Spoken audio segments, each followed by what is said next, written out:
నమస్కారం అండి. నా పేరు doctor Sunil Reddy, consultant neuro psychiatrist at treatment range hospital KBHB Hyderabad. ఈరోజు మనము సోషల్ యాంగ్జైటీ డిజార్డర్ గురించి తెలుసుకుంటాం. సోషల్ అంటే 10 మందిలో అతను ఇబ్బంది పడే లక్షణాల గురించి అన్నమాట. అంటే యాంగ్జైటీ అంటే ఆందోళన. వాళ్ళు 10 మందిని కలవడానికి కానీ 10 మందితో ఇంటరాక్ట్ అవ్వడం కానీ మాట్లాడటంలో కానీ చాలా ఇబ్బంది పడుతూ ఉంటారు.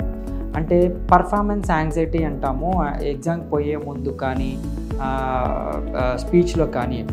ఈ సోషల్ యాంగ్జైటీ ఏంటంటే టిపికల్గా వాళ్ళు ఒక ఫంక్షన్ అటెండ్ చేయడానికి భయపడుతుంటారు, ఒక 10 మందితో మాట్లాడడానికి, కొత్త వ్యక్తితో ఇంటరాక్ట్ అవ్వడానికి, ఇది వాళ్ళు ఏమనుకుంటారో అన్న నెగటివ్ థాట్స్ విపరీతంగా వచ్చేసి ఈ యాంగ్జైటీ సిమ్టమ్స్ బయటపడతాయి. యాంగ్జైటీ సిమ్టమ్స్ అంటే ఏంటి?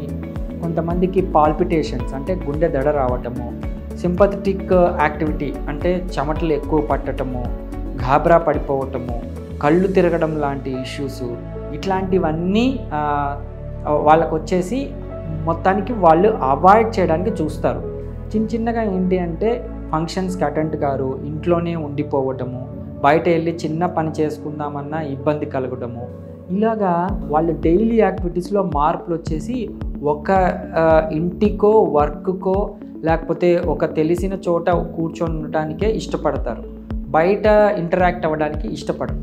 సో ఈ విధంగా దాంతోపాటు వాళ్ళు బయోలాజికల్ ఫ్యాక్టర్స్ డిస్టర్బెన్స్ ఉంటాయి. ఒకవేళ బయటకు వెళ్ళేసి వస్తే ఆ రోజంతా ఇబ్బంది పడిపోవటం, నిద్ర సరిగ్గా పట్టకపోవటం, సరిగ్గా తినకపోవటం, 10 మందిలో తినలేకపోవటం, ఇలాంటివన్నీ ఇష్యూస్ వచ్చేస్తాయి. సో వీళ్ళు దాచుకోవడానికి బయట పడరు. పాపం వాళ్ళలో ఆ ఆందోళనని వాళ్ళు కొద్దిగా అంచుకొని రిస్ట్రిక్ట్ అయిపోతారు. అంటే బీయింగ్ అలోన్ ఇష్టపడతారు, తెలిసిన వాళ్ళతోనే మాట్లాడటము, లేకపోతే బయటికి అవాయిడ్ చేయటము. ఇలా వీళ్ళని వాళ్ళకి తెలీదు ఇది సోషల్ యాంగ్జైటీ అని. మన పక్కన వాళ్ళకి అర్థమవుతుంది, అరే ఇతను బాగా మాట్లాడాడు, ఇప్పుడేంటి ఇతను రిస్ట్రిక్ట్ అయిపోతున్నాడే, రమ్మన్నా రావటం లేదే అని వాళ్ళ ఫ్రెండ్స్ లేకపోతే దగ్గర బంధువులు లేకపోతే ఇంట్లో వాళ్ళ గుర్తించి అటెండెన్స్ని గుర్తించి వాళ్ళు సైకాట్రిక్ హెల్ప్, సైకాలజిస్ట్ హెల్ప్ తీసుకొని వస్తారు. బేసిక్ ప్రాబ్లం ఏమవుతుందంటే ఇది కూడా ఒక సమస్య అని గుర్తించడమే వాళ్ళలో ఇబ్బంది.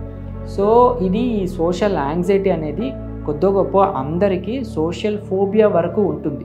అంటే పక్కన వాళ్ళు నన్ను ఎలా గేస్ చేస్తారు, ఎస్టిమేట్ చేస్తారు, నా ఈ బిడియాన్ని ఎలా అనుకుంటారో ఏమో, మనం మాట్లాడుకుంటే బాగుంటుంది అనేది కొద్ది గొప్ప అందరికీ ఉంటుందండి. బట్ ఈ డిజార్డర్ అనేది ఏంటి అంటే వాళ్ళ బయోలాజికల్ ఫ్యాక్టర్స్లో, అంటే వాళ్ళు రోజువారీ యాక్టివిటీస్లో కూడా మార్పులు తెచ్చే అంత యాంగ్జైటీని ఇస్తుంది. సో వాళ్ళు ప్రొఫెషనల్ హెల్ప్ తీసుకొని దీన్ని ఈజీగా క్యూర్ చేసుకోవచ్చు.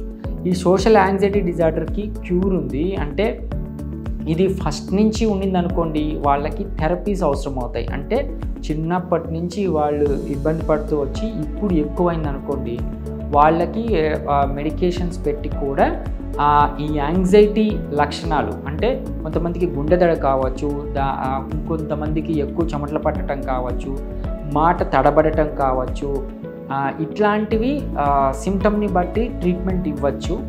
ఆర్ బిహేవియర్లో కూడా మార్పులు వస్తుంటే వాళ్ళకి కాగ్నిటివ్ బిహేవియరల్ థెరపీస్ కానీ కొన్ని రిలాక్స్ థెరపీలు ఉంటాయి.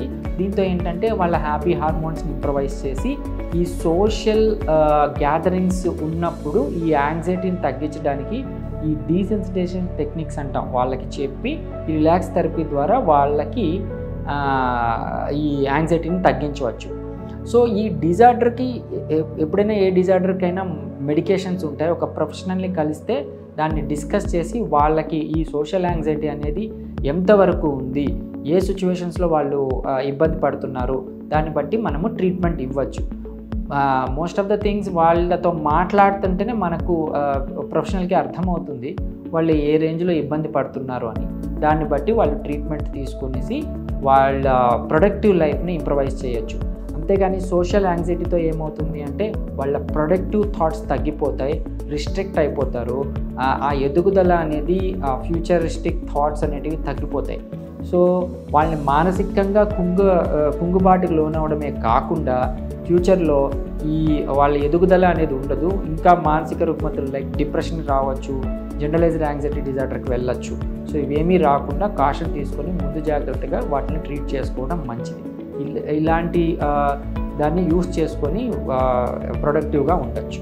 Thank you.